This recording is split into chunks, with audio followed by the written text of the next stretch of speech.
at the Mobile Hunters EXPO Northern Show in Kalamazoo, Michigan. We're here with our good buddy John Richards with Ultimaider. How you doing, buddy? Rob? Nice to meet you finally in person. I know.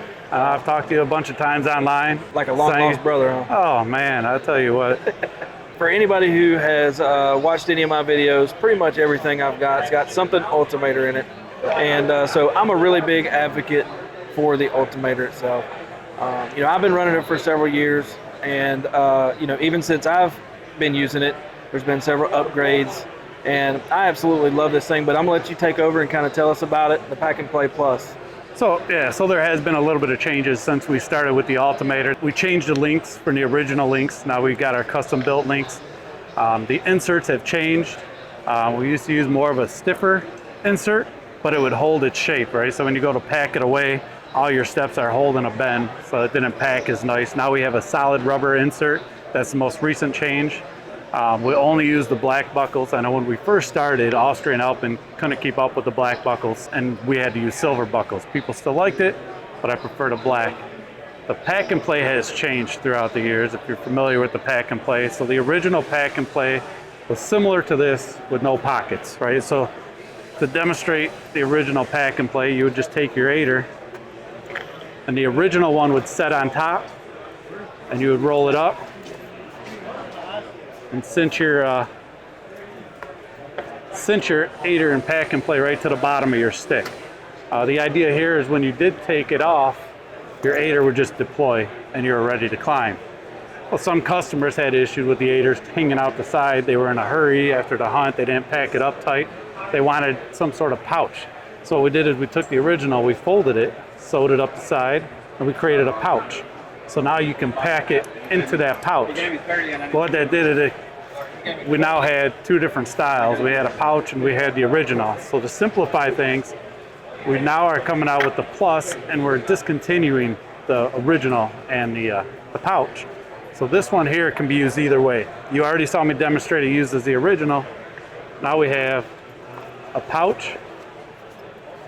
So you can roll it up as a pouch. You'll never get your aider hanging out the side, or you can put it on and use it as the original. Some guys prefer the original versus a pouch. And because we did that, we had to make it longer to be able to use as an original. Now we had this dead space, so we incorporated a pocket for whatever accessory you may want to put in there. Some guys talk about putting a little pocket knife in there in case of an emergency. Or we added grommets, so if you run a stick with these bolts for your aider, you can then run these loops right here, which is on the back side of your Pack and Play, through the bolts, and it keeps your loops up top where you need them. So when you roll everything up, your loops are on top, ready to be clipped in. And you're not having to search for them. You don't have to search for them, and a lot of guys were running this, and they were keeping the loops underneath the step. They wouldn't incorporate the step.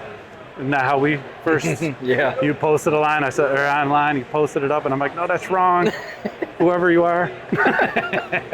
And then, yeah, so that's how I kind of got in contact with Rob the first time, not knowing who he was. He was just a customer, and like, he bought it all and put it all online, and he said he loved it, but I'm like, you're gonna love it more if you do it right. And I think he did, right? So once you learn to put it on there the right way. So that's our upgrades since we started. Essentially, the design is still exactly the same from the beginning. Just changed the links, and we most recently changed this insert. So now with the rubber insert, when you pack it up, now your steps can be flat, right? So you're not trying to pack up something that's all bent inside your pouch. So you mind if I give a couple tips? Yeah, what do you got? So one of my things was, you know, probably wasn't a big deal, but I was like, oh, you know, these flapping in the wind, I would get my aider set up, and regardless of whether or not I changed it throughout the season, you know, my step height, I would just take this and roll it up a couple of times, put 2 rolls of electrical tape, and it'll just hold those. And another thing that helps with when you're unwrapping it, doesn't get a little tangled up, you know. To me, that is a very small thing to do to tidy up your aider. Oh no, I agree. I actually did that. This one doesn't have it. I've changed aiders. Yeah. But after I saw your video, yeah, I'm like, yeah, I kind of like that. So I did the same thing, and I rolled it up and taped it. So a lot of my ideas, right, they come from customers or guys who are posting videos on YouTube or on Facebook, or customers that reach out to us directly and with suggestions. In fact, the pouch came from a customer who reached out directly talking about the aider falling out. So when we get suggestions, we try to, you know, look at it, because if you're having an issue, somebody else might be having that same issue. So what can we do to fix it? And we'll make those changes. For the pouch here, you know, I was really trying to brainstorm things that really needed to be in this pouch. If I drop my Dynaspool with my Dynaglide on the ground, and instead of having to go all the way down there to get it, or whatever I'm trying to pick up in the first place, keep an extra 40-foot right here with a carabiner, Dynaglide, yep. Dynaglide in this pocket, and it doesn't take up any room. Dynaglide's so small. Yep. And then I also keep a couple of Allen wrenches to tune up my stick. If I'm out in the field and I notice that something's a little loose, I've got a couple of Allen wrenches right there. I can tighten everything right, up. Yep, right So, there on your stick. Little tool pouch, you know, extra stuff. I found it. Yeah, no, I works like really that well for idea. that. Yep. You want to show us the gear strap, or the compact gear strap? Let's walk over here. I'll show you it over here. So we came out with this last year. We called it the compact gear strap, and this is probably one of our, next to the Aider and Pack and Play, this is probably our third best seller. It's been a pretty well accepted in the community. So what it is we made it where our clips will all hook together. You fold your bow hanger, and then the hooks will all seat. They all nest right to the bow hanger itself. So then you can wrap it up and you got a compact gear strap, something you can drop right in your pouch. You know, it's nice and compact. Another thought we put into it was we made the slots at the right thickness to where the hooks just won't slide and slap into each other. When you take it off the tree, your hooks aren't sliding down, hitting each other, making all that noise. So when I hook it to the tree, I come around, hook up your G-hook, and keep it loose, and put all your hooks where you want them. Just slide them around, and then we incorporated a loop here to hold back. So you hold that loop to pull the strap to get it nice and tight. Without that, if you were to do it, it would just want to slide around, or you'd be trying to hold it to the tree. So we put this loop here so you can tighten it in. Then to get the hook to set, you just push down, and then you got your bow hanger. You can't leave out your little $1.99 or whatever it is upgrade you do to the tag end here. Huh. I gotta go back over here. It's okay. We got one right here. All right. So a lot of the companies are coming out with the adjustable backpacks on the end. All we did was you grab a G-hook, you put it on the tag end of your gear strap, and now you can adjust your backpack up. Or if you need to bring your backpack down, you can just lower your backpack so you can adjust your height. I throw it over the hooks to get it on the side of the tree that I want it. If you want it behind the tree or to the side, that can give you where you want to position it at. But yeah, just it's a $2 G-hook, and it allows you to adjust your backpack. I just wanted to show how small that thing packs up. And if you don't, you know, wind your strap just like that, you actually make it 2 rows, it's even more compact. Right. So, oh yeah, one more thing I gotta show you. That's my daughter, Kendall. I just wanted to embarrass her, make sure she gets on the cut. She helps us out at all the shows, so I don't know when this will be posted. I'm sure it'll be after the show, so I would say come down and visit. But yeah, next year, come down to the show and let Kendall help you out. next time she's going to do the interview too. Next time she's doing the interview. So we got 4 different camera mounts, 3 for a tree and then 1 for a T-post. But this is our discrete one. This is the one that we started with, and we designed it to be attached to a tree with a paracord. And the reason we want a paracord is because it's less visible to people walking through public, right? Not to hide from the deer, but to hide from people. And to attach it, instead of having a buckle to attach it to, we designed the base to hold the paracord. So when we come around, I should take the camera off so you can see better, but you got a slot. You pull this nice and tight, pop it through, it'll snap right in. Then you take this paracord around, and then you pull it down and lock it into the second lock. And that holds it. Now you can adjust your camera. If you want to set your camera 10 feet in the air, you can adjust it and get the right angle. Tighten your thumb screw. And I don't know, that takes what, about 5-10 seconds to actually strap on. So then I had guys, actually when I say guys, it was this guy that reached out and said, I think I might use that up in my tree and put my GoPro on for a second angle.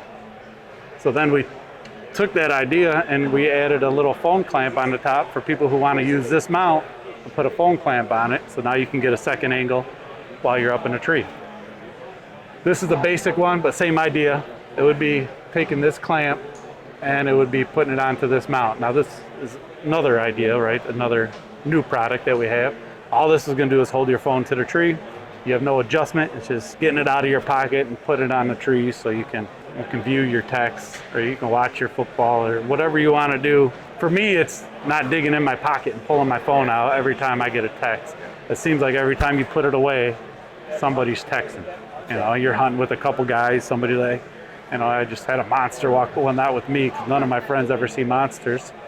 But I'm hoping to get that text that they just saw a monster, right? But yeah, so that's the idea, is just get your phone, put it out here, get it out of off your person. So before we go, I want to definitely talk about the bullet retriever. Okay. Bullet retriever is just designed for if you forget to hook up your backpack, you drop something out of the tree and you want to retrieve it without climbing down, you just have this in your pack. It's small, it weighs, and I wish I could remember, 4 ounces. The way this works, you just bring the O-ring up. You can open up your arms, bring the O-ring down, it'll hold your arms open. Now if your backpack's laying, maybe you don't want to climb with your bow, you don't want to climb with your backpack, so you have your bow hooked up to your line, you climb, you pull your bow up, hang it up, then you can just pull this down and you can fish your backpack. You know, bring it down, hook your backpack, pull this up. You don't have a bunch of lines, you know, coming down while you're climbing. It's got a magnet on the bottom. If you drop your release, if you have any piece of metal on it, I know a lot of releases are aluminum, but if you have metal on it, you might be able to grab your release with that magnet. And that's it. It's simple, it's compact, it's something, you know, maybe you hope you never need, but if you need it, you're glad you have it. Anything you want to say about the bullet retriever? You know, I'm gonna tell you what, a lot of times I'll lift my backpack and my bow at the same time with my rappel line. I'll lift I've it done into that the before tree. too.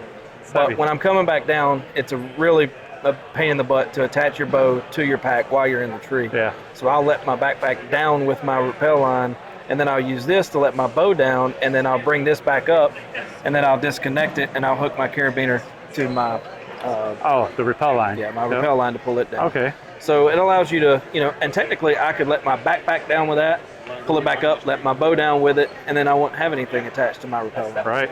Yep. So, you know, I use it all the time. It stays hooked up just like that in my pouch.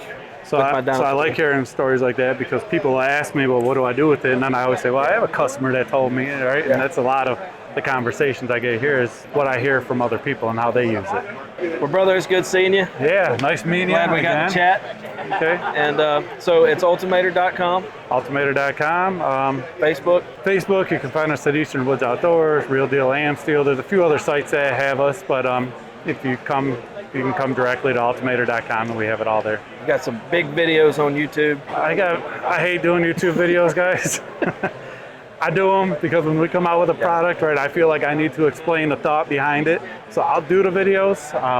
I'm not a YouTuber. I have a lot of respect for these guys who are YouTubers. It's harder than a lot of people think, especially the editing, standing in front of a camera. At least you got a guy behind your camera, so I feel like I'm talking to somebody. But when you got a tripod and your phone sitting on it and you're trying to do a YouTube video, and then your wife walks by and she's looking at you like you're an idiot because you're talking to your phone. But no, I have much respect for the YouTubers. I wish I didn't have to do any, but yeah, you can go on our YouTube channel, and you know, sometimes I might explain something that you might not think of, or maybe one of these guys on YouTube maybe didn't point out. So it just puts my thought behind the product and what we came up with and why we did what we did. And it's good for the consumer to hear, you know, your thoughts on your design. You know? Right. So I feel like, don't kid yourself, you're doing a great job. Appreciate it, buddy. I appreciate nice it, buddy. meeting you again. Ultimaider, go check him out.